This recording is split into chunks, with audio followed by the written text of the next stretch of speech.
Hey friends, Jeff, welcome back. And I'm here today out in the woods. Wanted to bring you a new resource. This is a quick introduction to the traditional bushcraft field guide, wild woodcraft and simple projects from Craig Caudill. Now, Craig's the founder of the Nature Reliance School and author of another book I'll put up in the card here in the description down below, the Extreme Wilderness Survival and Essential Wilderness Navigation Guide.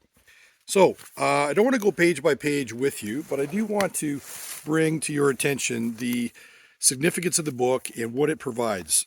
Craig's done a great job, him and his team, his wife included, to create a very colorful, easy to read book, very motivational. And it starts off by talking about a lot about tools and the various tool options. We're going to go through a few of the tools that I use, and we're going to get a chance to probably try some of these crafts, time permitting. Greg does a great job right off the top. Anytime you're dealing with tools, you have to talk about tool safety, especially for novice kind of wildcrafters out there and bushcrafters.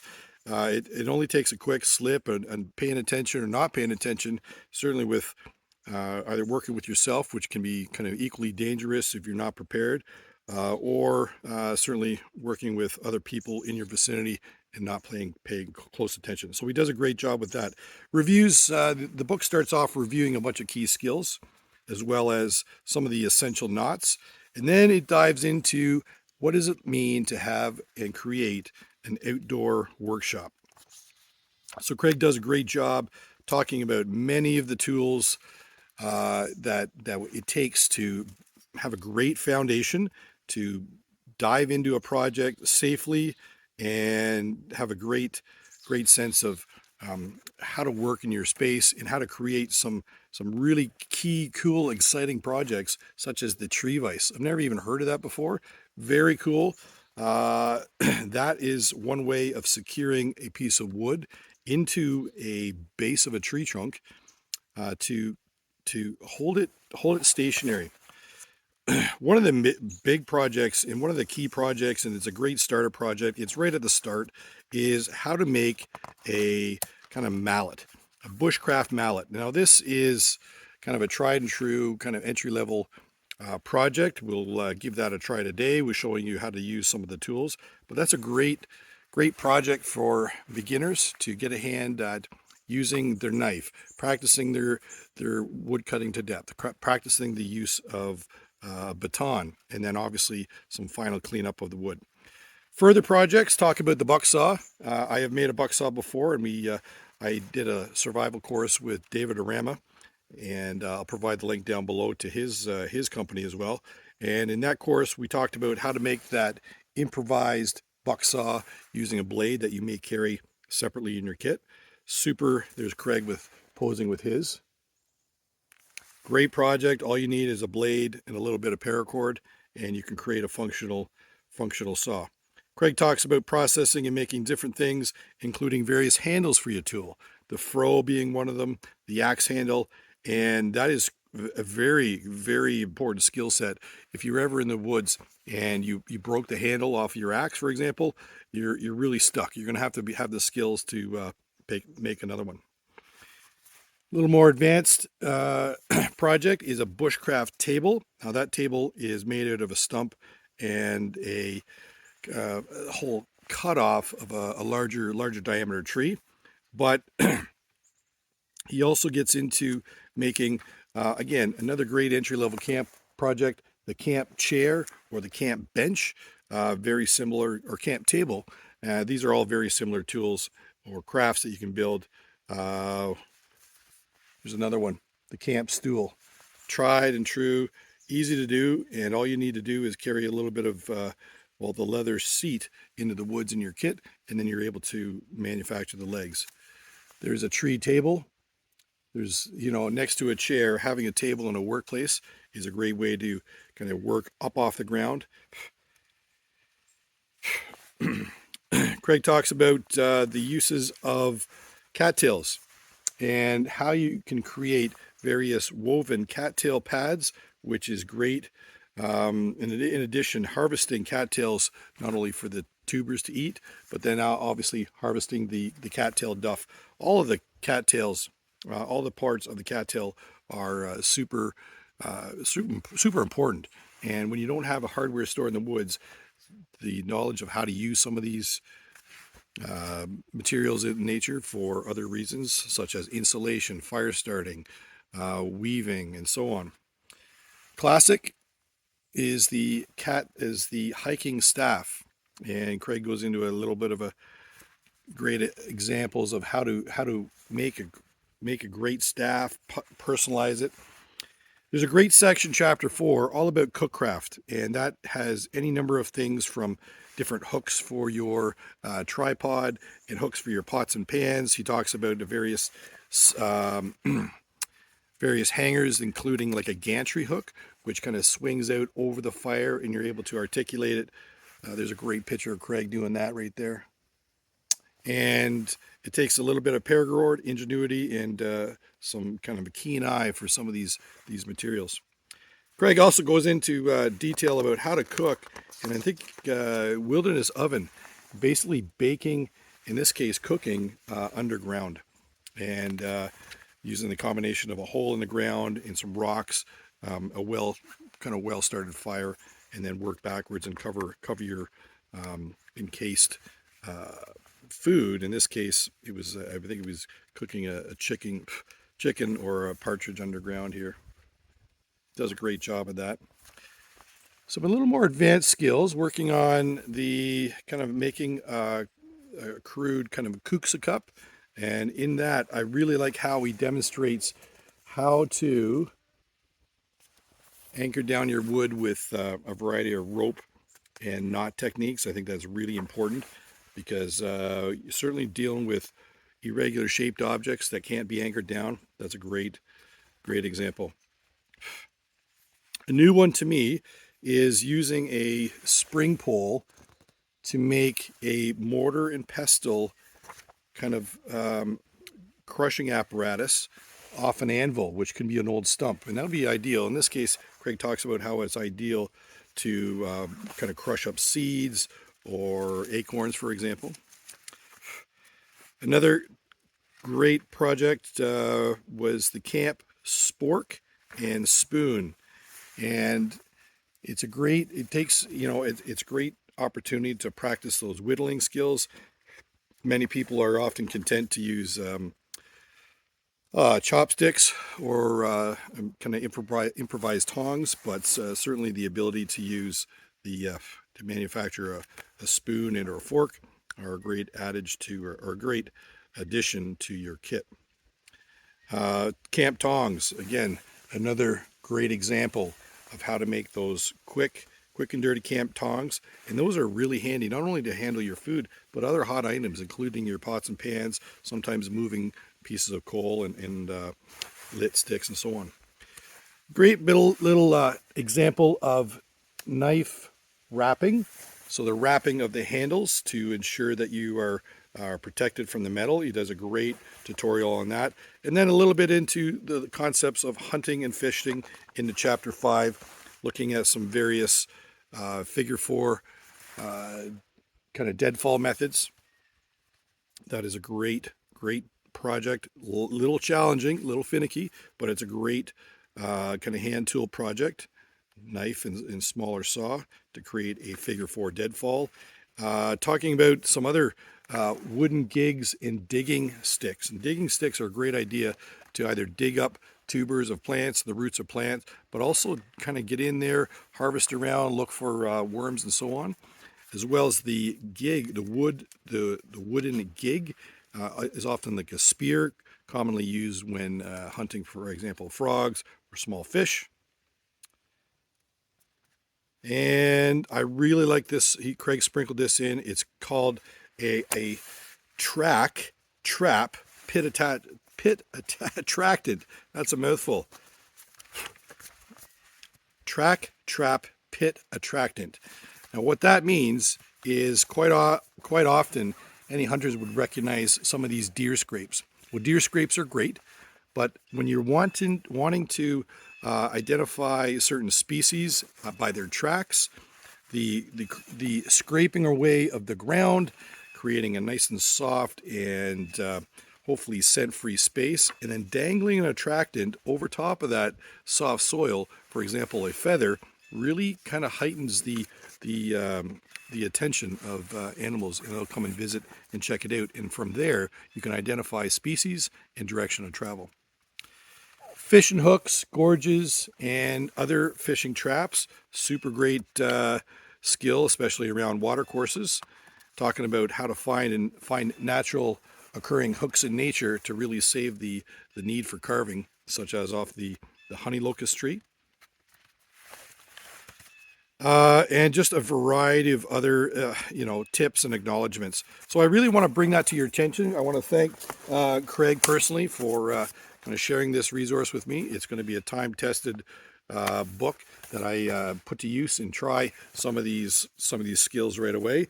I know I got a bag of tools. I can't wait to try it either in a few moments or at another time. But I want to reach out to Craig and thank him, thank his publishers, and everybody that makes resources like this out there possible for the public and all the bushcrafters out there. Anyways, until next time, Jeff off the Gridiron. Thanks for watching. Enjoy your outdoors. We'll see you again soon.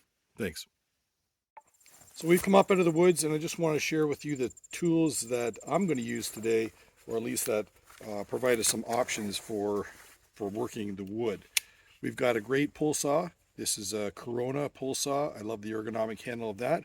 Another saw we have for the larger materials, if you want to build a large mallet, is a Silky Katana Boy 500. This is very similar to the great survival saw. Take this out on the trail, put this on the ATV, etc. Allows you to cut and process larger material, so that's a great option.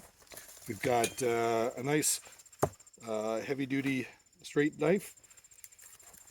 We have another similar knife that's, this one is a little parang for kind of processing wood and batoning with. And, but all these things, depending on the size of the mallet, could be done with a simple kind of multi-tool or a Swiss Army knife. So we're going to get started here. We'll talk about wood selection. So as we look for some of the wood, we have to make a decision. What species of wood do we want? Is it going to be temporary? Is it long-lasting? Hardwood, softwood? It's all going to make a difference. We have a bunch of kind of dried up lengths of logs here for firewood. So we're going to harvest one of those and use that for this project. Knowing what you're looking at in terms of wood species is really important. These are all dry, but we can see we have a combination of maple and ironwood. All these are about the right size. You're looking for something about 4 inches in diameter, but obviously it varies depending on the size of the mallet you wish to make.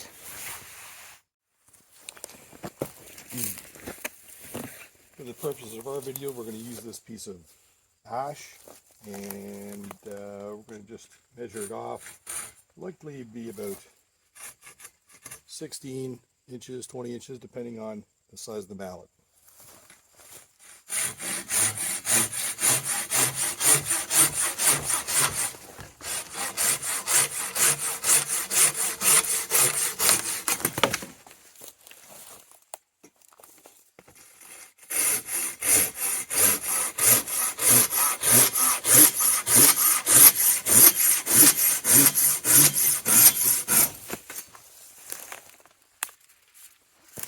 There you go, that should do fine.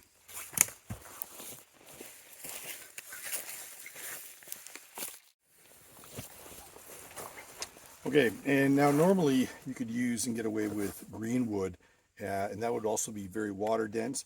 This one is a dried piece of ash, and unfortunately, we didn't notice this till after. It has a great big split. It was on the underside of the branch, great big split. So this may not be ideal, but for demonstrations, it's going to work fine. You'd probably want to avoid that if you're making one for prolonged use, but for today's example, it'll work fine. The next thing we want to do is use, if possible, a bit of a smaller handheld axe, and you may wish to use gloves. Sometimes you would hate to have the saw jump on you. But what we're going to do is envision, we want to make that round handle, and we want to cut away little straights or flats. So I'm going to go in and make a square cuts, 90 degrees to each other, all the way around, and then I'll show you what's next.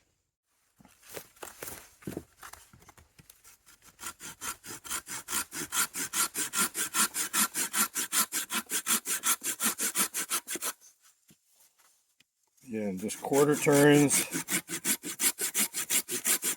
This knife works on the full stroke. And I'm trying to go in just about half the thickness of the blade.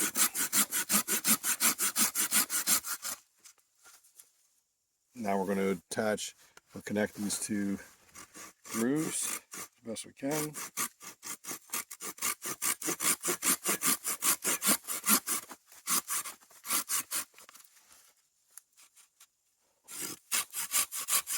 Come back, try to connect the corners. Sometimes it's not easy to do because they don't line up quite properly, but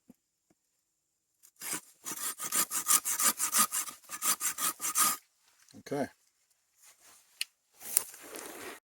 The next step is baton down inside, on the outside, and take away little slabs of wood off the outside. Now you can do that with your full tang knife.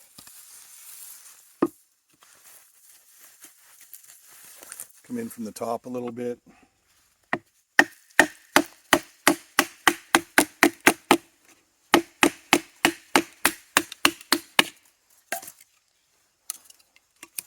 And then just work your way around the outside. Alternatively, you can use your axe.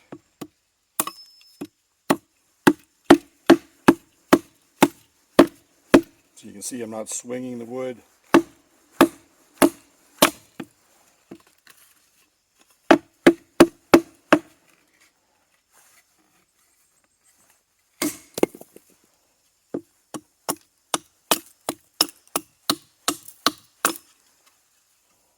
Okay, keep working our way around the outside. Drop it this way as well.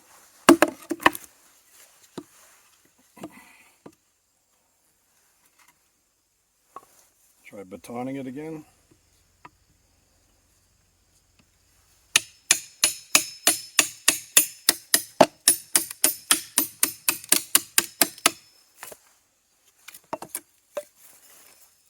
And one more.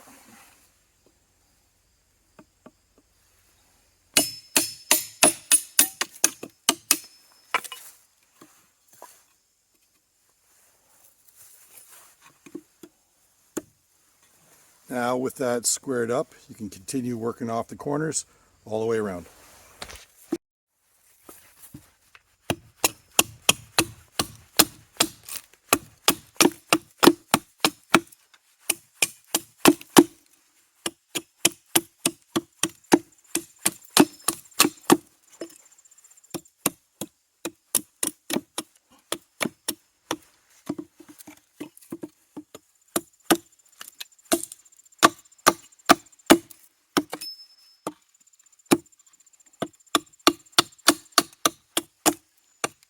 You can work back up to the stop cut.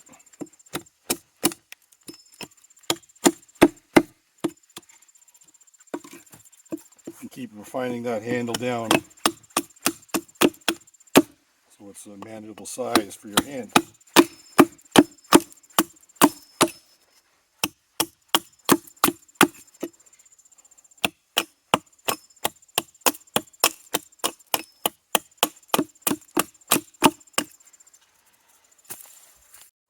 And once you get it down to a manageable size, this one allows me to really pull back or choke up. But now that it's manageable size, I know that's a size, I can come back with my knife and take off a lot of these high spots, smooth it out, so it's very comfortable in the hand for certainly extended uses.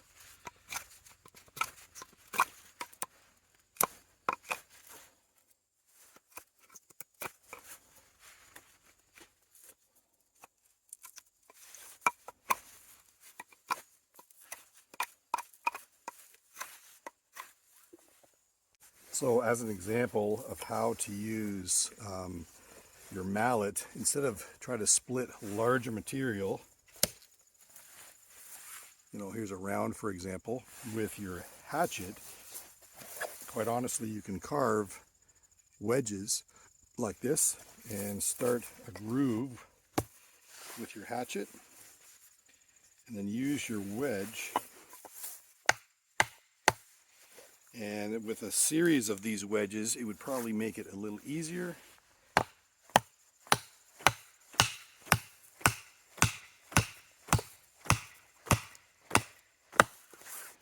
And there you go.